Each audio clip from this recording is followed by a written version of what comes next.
Dani ngambilnya terlalu tua. Tuh kan?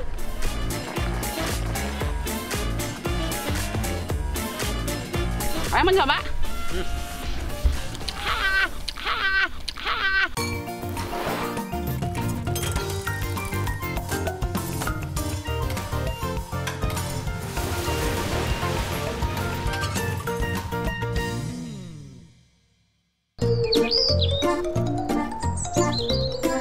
Bunda-bunda sama adik-adik selamat berpuasa.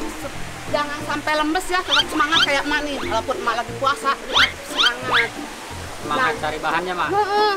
Kayak itu emak mau mencari bahan buat buka puasa. Tapi naon ya, Dan?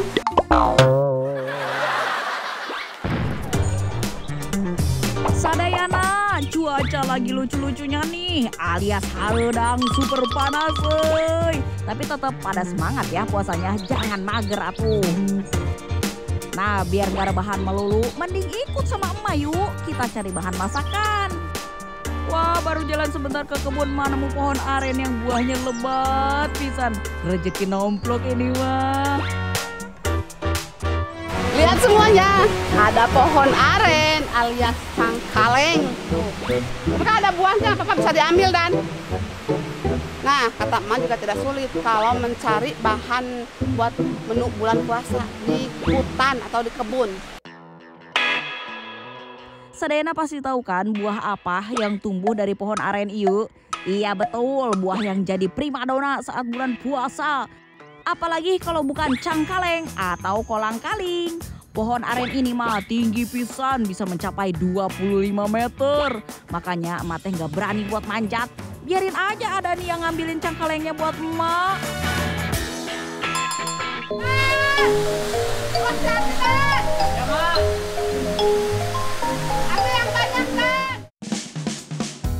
Ingat, pohon aren ini nggak bisa dipanjat sembarangan ya. Hanya dilakukan yang sudah berpengalaman aja. Getah si cangkaleng ini juga berbahaya loh Sadayana. Karena bisa bikin kulit perih dan terbakar. Tah, tinggali kameramen emak udah jadi korban cangkaleng. Ini mah Dani ngambilnya terlalu tua. Tua dan coba belasok. Wah, sayang banget euy, cangkaleng yang emak dapat udah pada tua. Nggak bisa tuh dimakan kalau udah begini mah. Keras jadinya dan nggak bisa diolah. Aku punya tips, kalau megang cangkaleng itu harus hati-hati karena gatalnya. Pokoknya jangan sampai megang getahnya seperti ini. Iya tuh aspisan, Dani tua banget. Saya gagal lagi ini mah. Di Pangandaran tempat tinggal emak emang banyak pisan pohon aren seperti ini. Tapi susah euy buat nemuin yang masih muda. Pohon aren ini mudah tumbuh di mana saja, tapi paling subur di daerah tropis, di kawasan perbukitan atau dekat aliran sungai dengan kelembaban yang tinggi. Mana lagi carinya ya?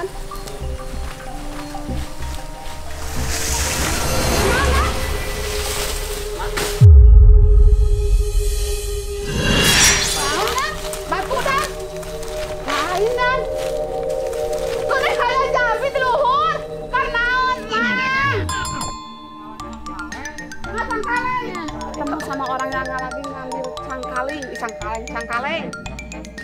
Mang, buat emak ya. Tadi emak ngambil sana tua.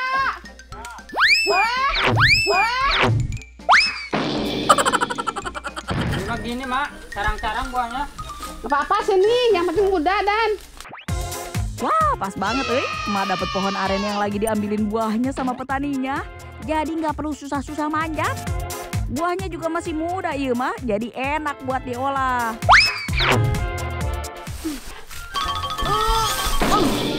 Beratnya. Sekarang kita mau coba. Aduh. Bakal deh kan? Nah ini. Dan belah Dan. Kita bedakan sama yang tadi. Tua yang mana? Si emak hari suka saha. Dan saha tuh. Kamu ke Sahanya mah. sahanya air iya. tengah lagi di gunung naon lari si emang. Malah ngapain? Ini lagi pulang kaling, tadi ada yang lempar dari sana. Apa-apa buat emak. Ya, taunya si Emang ya. Oh, punya saya. Oh, punya si emang.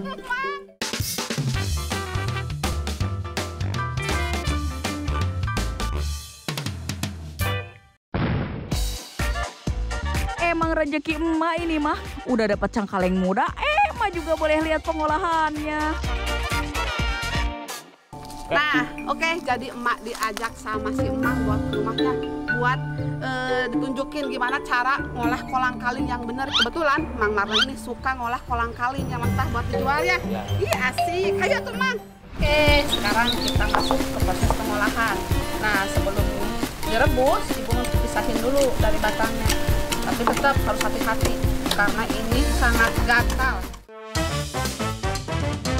Kalau buah cangkalengnya sudah terpisah dari batang, lanjut direbus ya. Merebusnya selama 1 jam biar getahnya hilang. Kalau udah, lanjut ditiriskan dan diangin-anginkan sampai dingin ya. Alhamdulillah, udah 1 jam lebih kita merebus. Sekarang waktunya kita belah. Duh, eta mamane pegal pisan atuh sadayana ngeluarin buahnya satu persatu dari kulitnya. Hati-hati gatal ya, soalnya ini teh masih bikin gatal. Duh, hese pisan ya. Susah ternyata mengolah si cangkaleng ini. Ini belum selesai loh, masih harus direndam air bersih selama 3 jam biar getahnya benar-benar hilang. Biasanya setelah direndam air, cangkaleng atau kolang kaling digeprek satu persatu biar gepeng dan mudah saat dikonsumsi.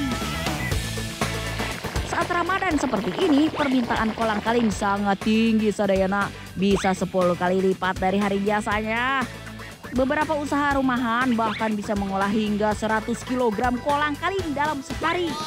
Meni loba pisan ya. Si kolang kaling ini teh emang pas pisan diolah jadi berbagai minuman segar buat buka puasa.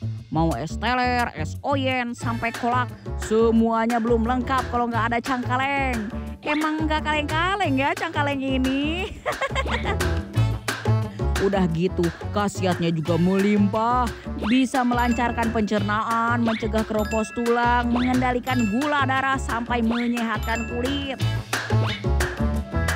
Nih kameramen, kalau kolang kalingnya udah jadi seperti ini, itu dibiarkan selama 3 jam. Alhamdulillah sekarang baru jam 2 masih kaburu ya dan ya gerbuka engke.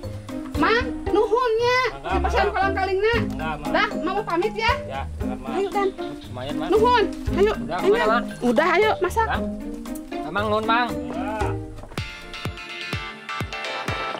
Nah, kali ini cangkalengnya mau emak olah jadi manisan.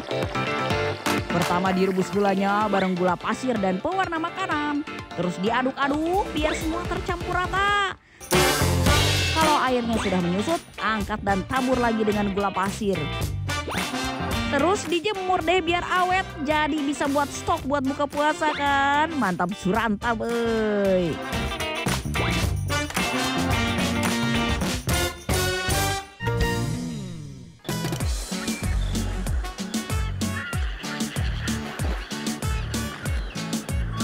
Sadayana, ikut mak main ke pantai timur di Pangandaran yuk. Pantai ini selain jadi tempat wisata juga terkenal dengan hasil lautnya yang melimpah. Salah satunya yang sedang emak cari ini nih.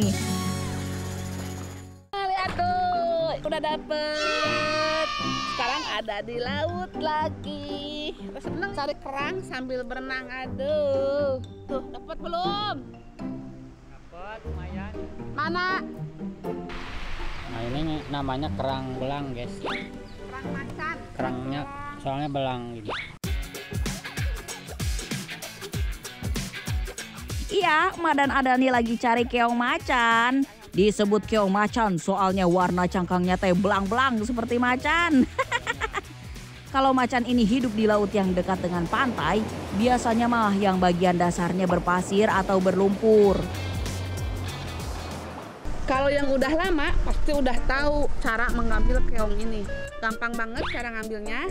Tinggal kaki digoyang-goyang ke pasir, Nanti kalau ada yang agak kayak batu buat ya, ambil aja. Itu pasti kerang. Nah, ibu contoh ini. Ada satu nih kayaknya nih. Ada. Tapi harus dengan teliti. Itu apa? Tuh kan? Bener? Keongnya, kerangnya.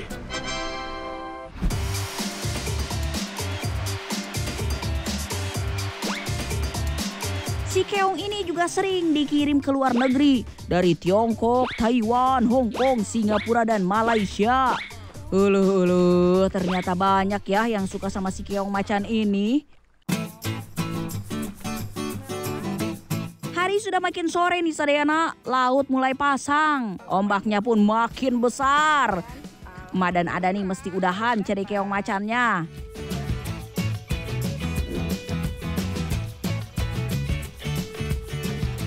Ini nih Sadayana hasil buruan Emak dan Ada nih hari ini. Lumayan banyak kan? Sekarang kita mau lihat hasil buruan tangkapannya. Wah, walaupun belum musim, tapi alhamdulillah lah. Ya. Jadi kalau nggak mau hujan, masih ambil lagi. Tapi katanya kayaknya mau hujan udah gelap. Gimana? Mau dibakar, mau direbus? Ya cepat mah dibakar aja belah. Bakar ya, belum ya? Kalian ini hangatin tubuh. Hangatin tubuh. Wah, Ada nih udah selesai aja bikin apinya. Lumayan nih bisa untuk menghangatkan badan. Nah, sebelum dibakar, keongnya Emak rebus dengan cabai rawit biar ada sensasi pedasnya. Dengan direbus, selain daging keongnya jadi empuk, juga bisa mengeluarkan lendirnya.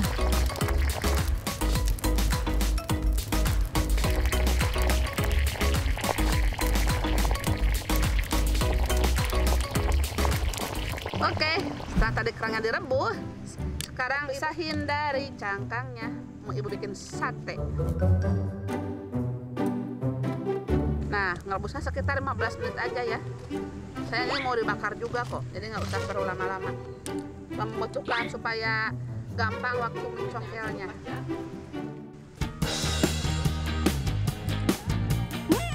Sepertinya sedap ya kalau daging keongnya di sate.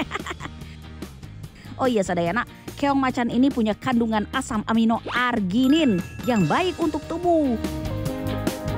Di dalam tubuh, arginin ini bisa melebarkan pembuluh darah sehingga darah bisa mengalir lebih lancar. Jadi selain enak, keong macan juga menyehatkan loh. Mantap serantap, euy.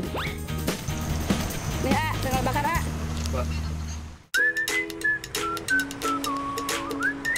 Untuk cocolannya Emak bikin sambal kecap sederhana aja, tapi dijamin raos ini mah.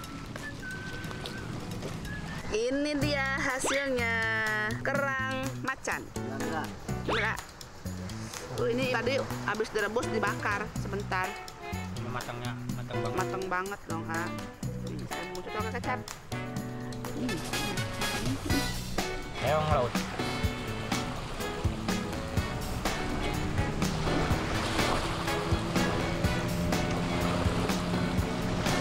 Rasanya itu kenyal, ya. Tapi nggak ada sama sekali rasa amis, nggak ada. Kalau mungkin ini diamnya di air laut, air asin ya.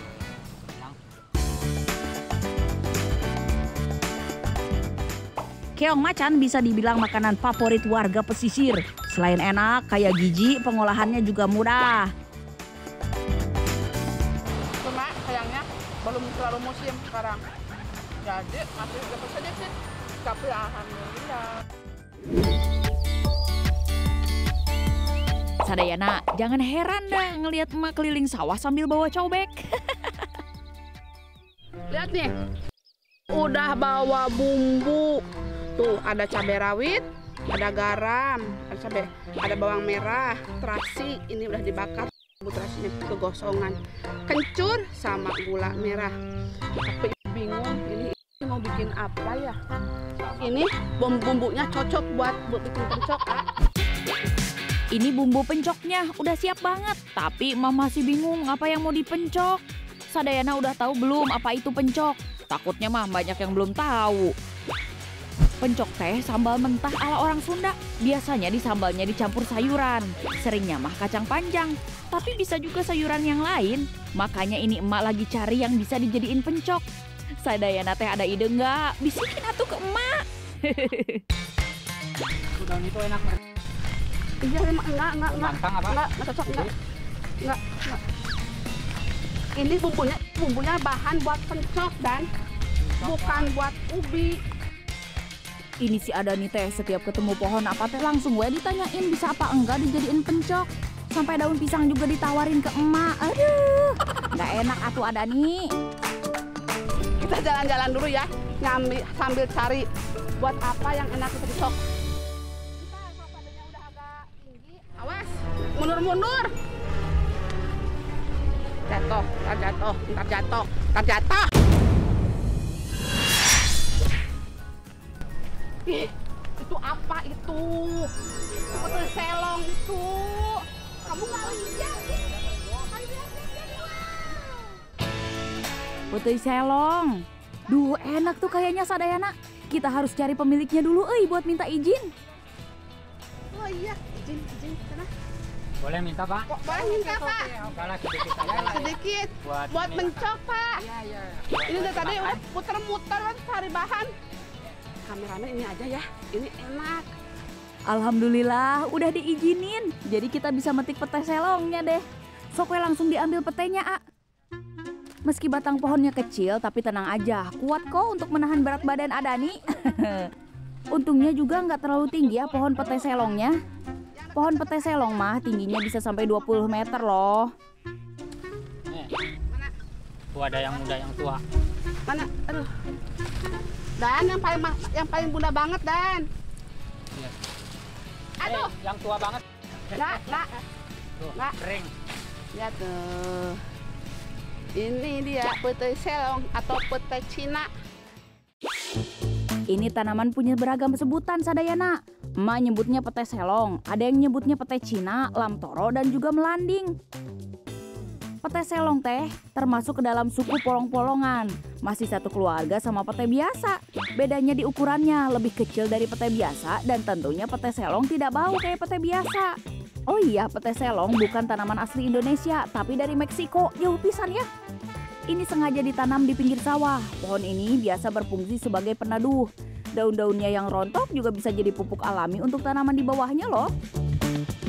Kalau untuk pencok itu harus yang masih muda ambilnya. Tapi sesuaikan selera aja. Mau diambil bijinya, kalau mau diambil bijinya itu yang tua ambilnya. Nah, karena petai selongnya udah cukup banyak, jadi langsung kita bikin pencoknya. Pak, makasih ya. Besok kita minta lagi, Pak. Nah, ini nggak langsung bisa dipencok ya. Mau pilih-pilih dulu yang muda, yang kayak gini nih. Ini yang muda pencok. Kalau yang tua mah nanti aku mau ambil sikinya aja. Nah, kalau udah dipisahin dari tangkai dan bijinya, emak cuci bersih petai selongnya. Terus bumbu pencoknya yang udah siap dari tadi tinggal ditumbuk sampai halus. Potong kecil-kecil petai selong yang mudanya dan masukkan juga biji petai selongnya. Terus aduk sampai rata.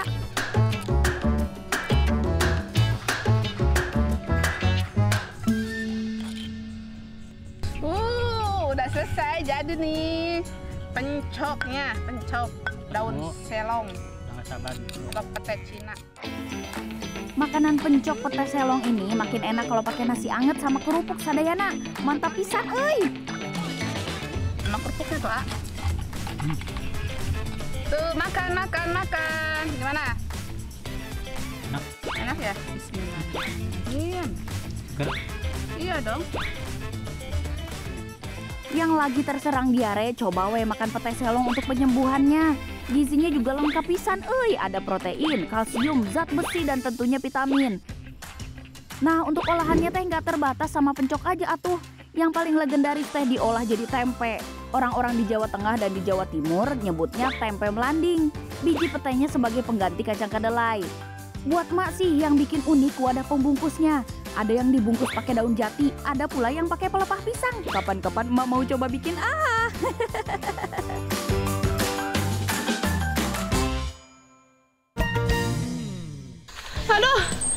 Tadi emak sama Adani muter-muter keliling-keliling mau cari bahan masakan, tapi belum nemu. Masak janur kuning yang mau emak masak, ah. Sadayana, mama nih bingung mau masak apa ini teh. Makanya biar dapat inspirasi, mending emak keliling aja dulu lah. Kali aja nanti emak bisa nemu sayuran yang masih seger. Nah sekarang emak mau menyusuri dulu.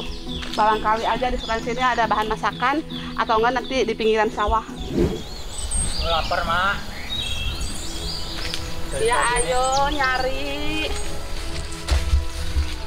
Sabar dong Dan. Ini kan lagi nyari Dan.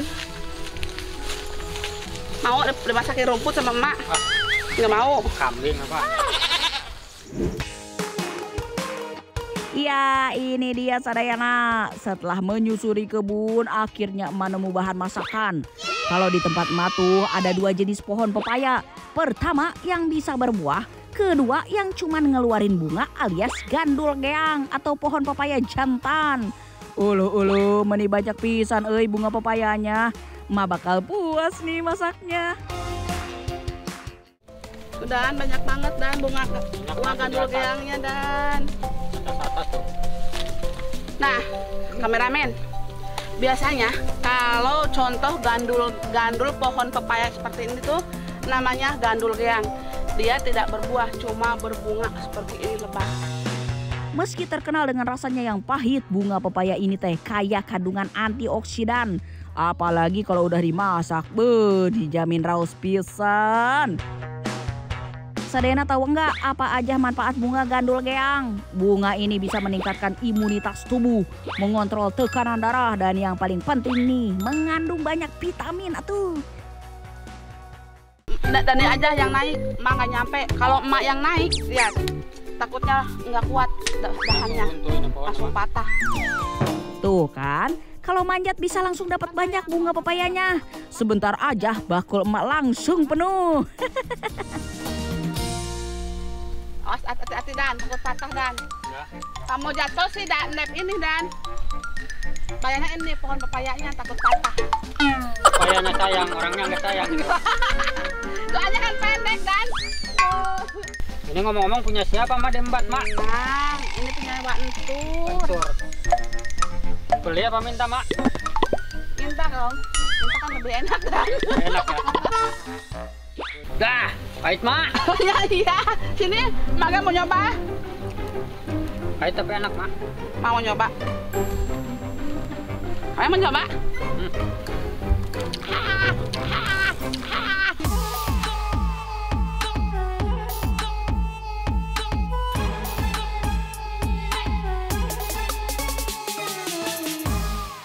Pahit pisan.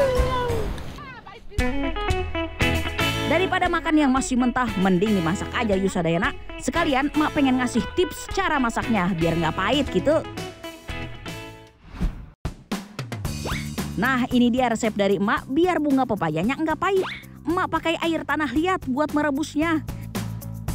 Si tanah liat ini bakal menyerap rasa pahit dari bunga pepaya. Pilih tanah yang bersih ya, dan jangan terlalu banyak biar masih ada rasa khas pepayanya. Ini dia kembang pepayanya yang tadi emak petik sama Adani. Nah, sambil menunggu airnya mendidih, sekarang emak mau potel-potel atau petik-petik. Nah, setelah kembang pepayanya udah mateng, udah direbus, sekarang cuci sampai bersih. Lanjut masuk ke bumbu. Emak cuma pakai bawang merah, tomat, kemiri, cabai rawit, bawang putih, cabai hijau, dan gula merah. Kayaknya sih bumbunya udah wangi nih. Langsung masukin bunga pepayanya aja ya. Tumis-tumis sampai bumbunya meresap. Alhamdulillah, Sadayana, tumis bunga pepayanya udah mateng.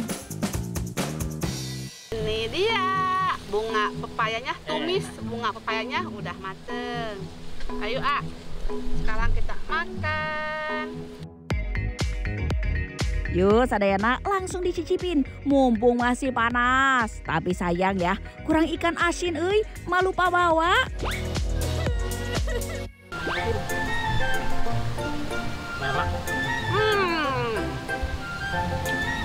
Apa Mak bilang kalau masak itu nggak akan pahit, Kak.